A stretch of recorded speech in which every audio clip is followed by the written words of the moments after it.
Come be someone new with me.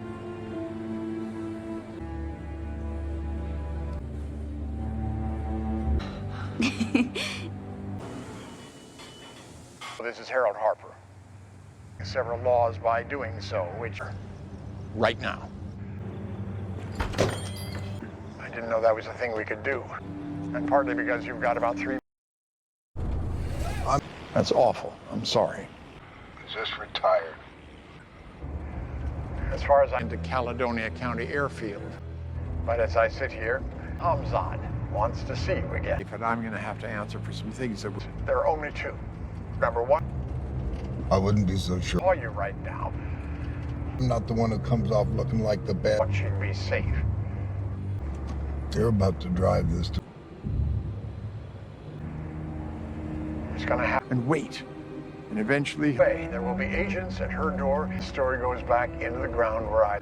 And you get to say goodbye to her. I gave you a head start.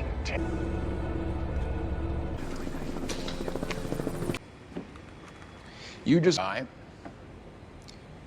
Deal?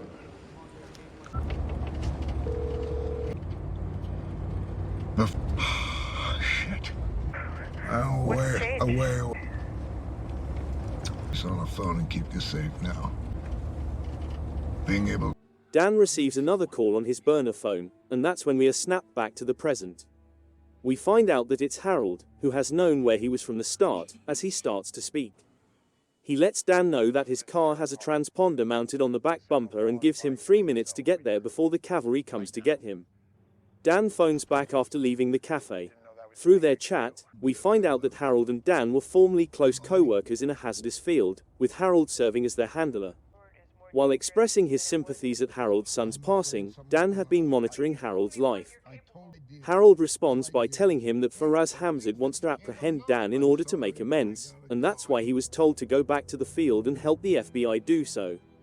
He tells Dan that the only sensible course of action would be for Dan to lose his tail and completely disappear off the face of the earth, since the FBI experts who are pursuing him are highly armed and deadly. That implies he will never again speak to his daughter. Dan phones Emily, who seems confused, and tells her that he's upset and flustered. We find out from her talk with her father that she knows a little bit, but not all, about who her father was. It is sufficient for her to firmly assert that Dan is incapable of accomplishing this. He needs to take a step back and remind him of his past. Dan throws the transponder off the side of a service road after losing the tail. Dan takes his SUV and smashes their car from the side, killing one of their agents as the agents discover the transponder.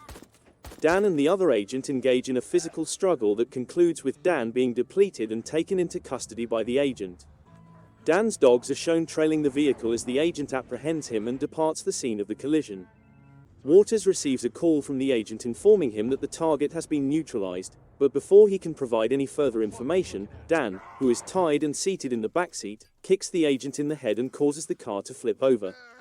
Both Dan and the agent were hurt when they attempted to exit the vehicle, but the dogs got to him before the agent could take advantage of the circumstance. Dan calls Harold as the episode comes to a close, telling him that if any more men were sent after him, they would be returned in corpse bags, but if men were sent for his daughter, they would be chopped to pieces. The scene closes with the car covered in smoke. And send him back in peace.